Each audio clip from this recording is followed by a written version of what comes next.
It is day 7 of 20 minutes of vlogging for 365 days. No filters, no edits, just whatever happens, happens. Can you believe that we're on day 7 already? 1 week in the books. Oh. Only 51 weeks to go.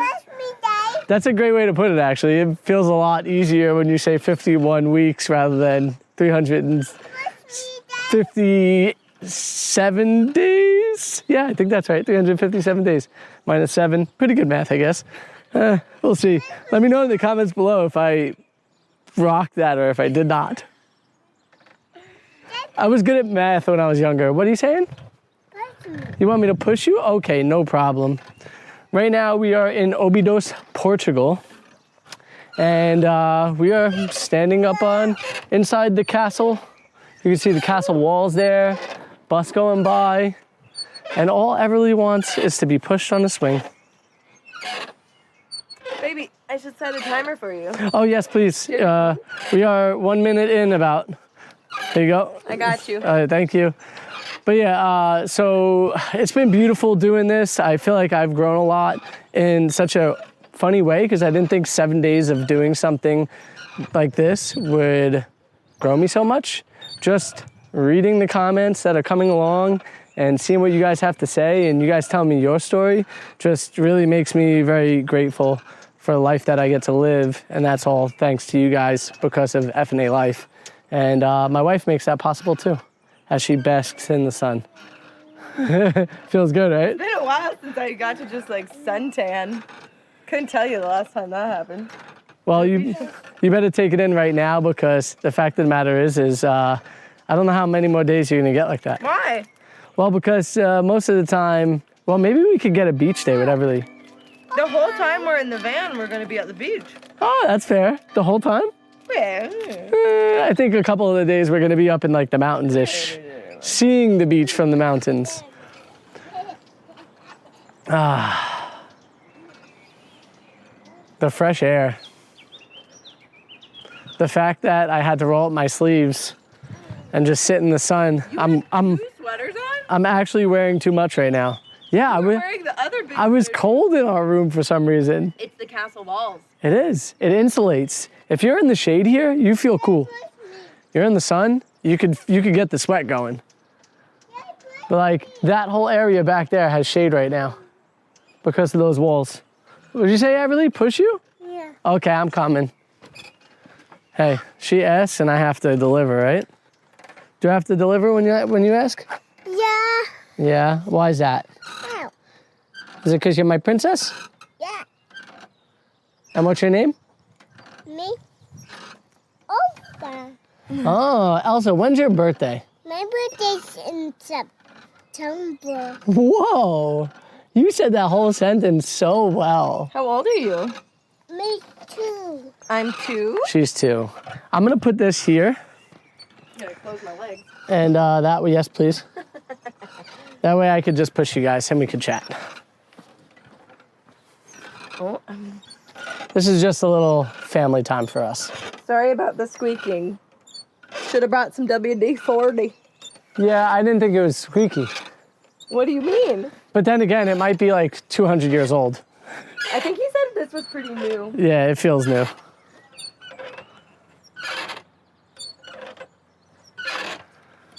All right, I gotta back away from the squeak a little bit. It's annoying me. I can only imagine what it's doing to you guys. I've been loving hearing you guys' stories though, and reading your guys' stories. It's been super beautiful to seeing you guys just open up to me. And it really makes me feel like I'm closer to you, as well as you feel like you're getting closer to me from hearing my stories. And one of the things I was thinking about talking about today was like a little bit more of my childhood. And this story came up the other day and Alex was like, that's wild, I can't believe that.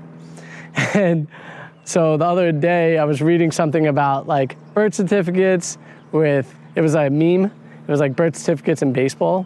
And in foreign countries, sometimes they'll be like, oh, I'm 12, it says it on my birth certificate, but yet the person's 18.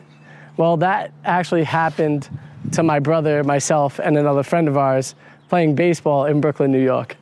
And I told Alex, I said, when me and my brother used to come back for the summer, we would get back there like pretty much just after the registration for baseball to be able to play in the summer league.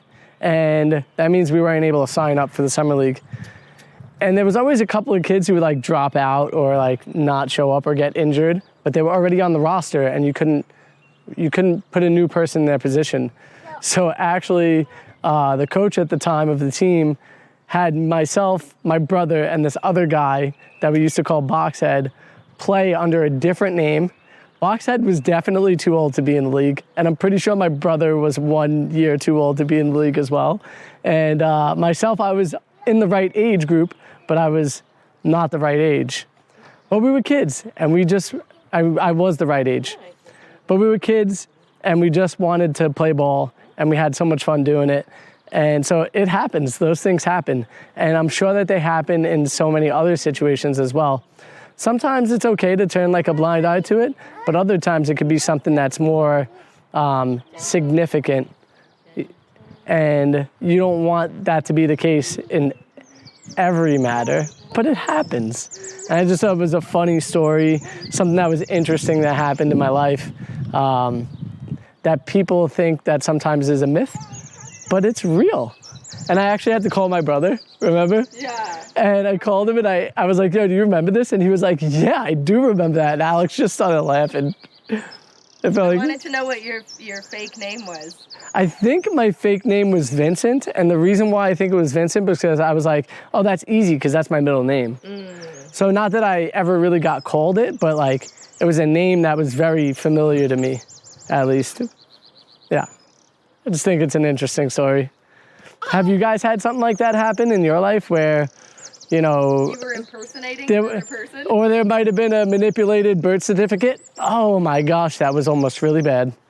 We're doing a time lapse over here and Everly just came over and grabbed this. Maybe get a new angle and put it on the floor. It was 9 seconds anyway, so that's good. Here you go. Can you close that up? Yeah, sure. So, and this is why I say you come for the chaos, but you stay for the clarity. And I think one of the things that I got out of that whole baseball situation is never to impersonate somebody, even if it's not like for a bad reason. Never impersonate anybody. It's dangerous. Yeah, keep your feet on the floor, please. You good now? No. No. No. It's funny because now I want to sit there. How do you teach somebody something when you want to do it too as well? That one's even worse. This one's worse, Everly. That one's better than this one. This one's like a drop off that goes like down really fast, where that one's like a gradual drop. Mama. Oh, you know what? Come over here. I'll show you one way you could sit. Come over here. Hello, Daddy.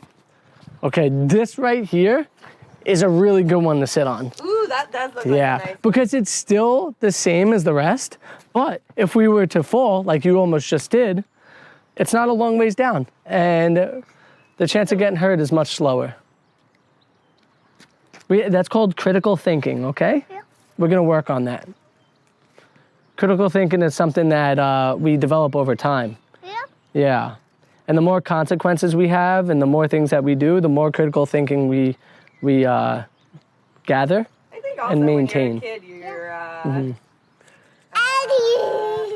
You're exploring. Well, also, like, you have no sense of, like, fear or, like, mortality or danger. You're like, have no fear, because I haven't had to have any yet. And Mom and Dad are always protecting me. I think those are some of the big ones. Alex, you look really cute with your fairy wand. Bippity-boo, dippity-doo. So we're kind of just hanging out, waiting for the sunset. And I know it's so funny because these go up at a time, they go up at 8 a.m. So you're kind of enjoying our sunset from the day previous or 2 days previous, and you're waking up to it. The time change is kind of interesting too. When we came here, we thought it was a 5-hour time change from the East Coast, but it's actually only 4. And I don't know if that's because Portugal doesn't have daylight saving times or not. I don't know. Because daylight saving times did happen right before we came. Yeah. Yeah, so maybe they don't have it because the UK was 5 hours.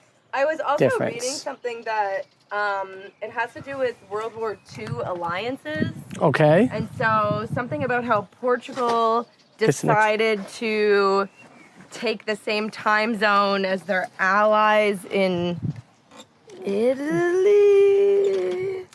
Don't quote me, but there was something about World War II and allies and choosing time zones so that they could be in the same time zone as their World War II allies, so that it wouldn't be like confusing. Interesting. Yes. Italy would be so far. Yeah, no, that's why I was like, I don't know if it was Italy, but it was kind of like. Okay, push us, please. Push us. Why, thank you there, madam. You're so great at pushing. You're strong, baby. I got a question for you. How much do you charge for this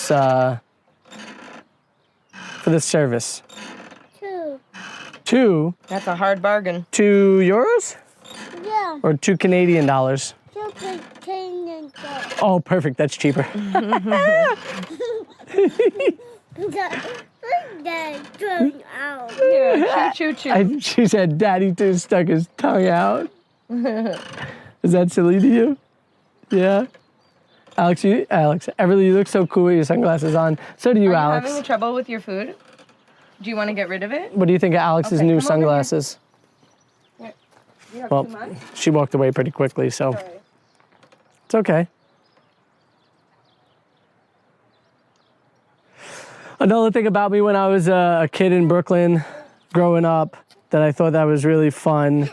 When I lived there as a kid, I lived in a small town called Garrettson Beach, and not a lot of people actually know Garrettson Beach exists in Brooklyn, even if you're from Brooklyn, because it's such a small community and there's only one way in and out. I don't have it. I grew up with like 100 kids in front of my house in the summertime almost every night. And my house was kind of the spot to hang out and play manhunt. My dad spray painted a wiffle ball field just outside our house, which is like, this is the thing when Alex was talking about the love in the 2 videos ago, I think it was now, on day 5. She talked about the love that we had, and my dad always did things for us that was like super special. And so he spray painted a wiffle ball field right in front of our house on Maddock Avenue. And it was like this little avenue that not too many cars came down because it was the very back of Garrettson Beach. And all the kids used to get together and play wiffle ball there, or we would play football on that block, or we would play roller hockey, just all these different sports. And I just remember growing up thinking about like my lifestyle. When I try to explain it to people, I go, you know, like Hey Arnold, the cartoon, it was kind of similar to that in the sense of like just big groups of kids always being together. And I wonder if the area is still like that today, just because like things have changed so much technology wise, and a lot of people spend time on devices rather than being out and about. And I did go there not too long ago, and I did notice that like when the block parties were on and all the things were going on, there was still quite a few kids walking around and hanging out. So that structure is still kind of there. And I wonder if we're gaining more momentum that way because parents are starting to realize that being on a device all day isn't like a great thing. So yeah, I'm just wonder what it's like where you grew up. Did you have a similar experience to me where there was tons of kids? Or did you grow up in a place where there was way less? Because then there was another shift of my life. And when I moved to Florida, my family, we lived in an area that was smaller on a golf course. And yeah, there were kids around, but there wasn't as many. And so when we first moved there, I had to meet all the kids and blah, blah, blah. And then my whole goal was basically to run around, knock on everybody's doors and get them to come out and play football or go play basketball somewhere or whatever it was. And sometimes we would only have 2 of us, and sometimes we would have 20 of us. But the max was 20. That was like a lot of kids if we could get 20 kids out to one spot at the same time. And in Brooklyn, that was like a pretty normal thing for there to be 20 kids outside the house. And so like when we moved away, for probably the next like 3 years, it was still the spot to be. And then after that, it all changed. And Matic became a block that didn't really have kids on it anymore. And it just goes to show that, like, in a blip of time, things could be happening in one spot, and then the next moment, nothing's happening there. Life could change in an instant. So always, like, thank your lucky stars. And I'm very thankful for my lucky stars of being able to grow up in two totally different situations, in two totally different states, that once again made me who I am today. I find that really interesting. Alex, you grew up in Pickering, right? And what was it like for you? Was there a lot of kids there? Not so many? Yeah, in my neighborhood, there was maybe like 10 to 15 kids. We were kind of in a cul-de-sac, like it was just like this one like housing development, and then there was like a branch of road that like went up to it, and then it was like the dead end. So it wasn't like this big sprawling neighborhood or anything like that. And it seemed to be more like retired people. Okay, so this is more similar to my Florida experience. Right. So there was like maybe like 10 to 15 kids. Like on my street, there was like 1, 2, 3, 4, 5, 6, 7 houses that had kids. Okay. On the whole street. Uh-huh. And how many blocks like veered off of that street? Like how far off of that main street would you go? Not super far. Like there was like that road and then like a, what do you call it when like a cul-de-sac? Like a circle? It like, was our road and then a cul-de-sac. Yes. And then up and a cul-de-sac. Yeah, oh, okay. And then down and a cul-de-sac. And one then road out? Yeah. So like there was 2 roads out and we were on the upper road out. Yeah. And then there was a lower road out. Okay. And then that was it. Huh. Like that's all the streets in the whole neighborhood. So where you grew up is quite literally like in Florida where I lived in Rotonda. There was like cul-de-sac road. This one went like around, and then there was a main road that went to this one, which was cul-de-sac, and then a road out, which was quite literally a golf course. It basically like dead ends itself. Yeah. Yeah. And I would say we probably had about the same amount of kids in that area. Yeah. And mostly like, retirees. We still had fun and like would play like big manhunt games and like jump through people's backyards and stuff. My neighbor directly across the street was like my best friend. And I say that because then she ended up turning on me later on in life. This is such a ridiculous story, so I don't even want to get into it. But anyways, we are no longer best friends. But yeah, so... Do you think about that person from time to time? I see her on Facebook occasionally. Yeah? And I'm like, oh, what's she doing with her life? As long as you... How dare she spread those terrible rumors about me? Aw. Yeah. Anyway. I'm sure you still wish her well, though. Of course. That, of course, felt so spiteful. It's funny because Alex and I had like almost the opposite like childhood. I feel like when you tell me a little bit about your childhood, about there like not being so many friends, right? You gain more friends later on. I got the rocks. I had the complete opposite where I was like I kind of knew everybody and everybody knew me, and so it's just interesting to see that dynamic. But yeah, I love it. Like your friends that you have today are so cool though. Yeah. And like lovely people. And I love them as my own friends and family now, you know? So I think Alex, it really worked out for her in the end. You have my phone? I want to do the comment of the day. So yesterday, I got a really beautiful response back from Amy, and I appreciate you guys. Thank you so much for your response back. All right, let's see. We have 1 minute left. Let's see if I could crush through this. While we have 1 minute left. Oh, the charity, by the way, guys. The charity is up. It's going to be in the link in my bio, as well as in the first comment. I chose No Hungry Kids as my first one, just to get one rolling, and I'm trying to raise $900 in the next, basically 5 days. Go ahead, you got it. This one is from Elena. I hope I said that right. Or is it, it's Alan. Wait, you tell me. Alex, I can't read. No. I'm sorry. A-L-A-N, Alan. Alan. Yeah, Alan, okay. Whew, sorry about that. Great things to do with the charity. I've been a diabetic for 50 years, and my daughter has been for now 14 years. We run for the Juvenile Diabetes Association, now called T1D. We really appreciate it if you guys would choose this charity. Thanks in advance for thinking of us.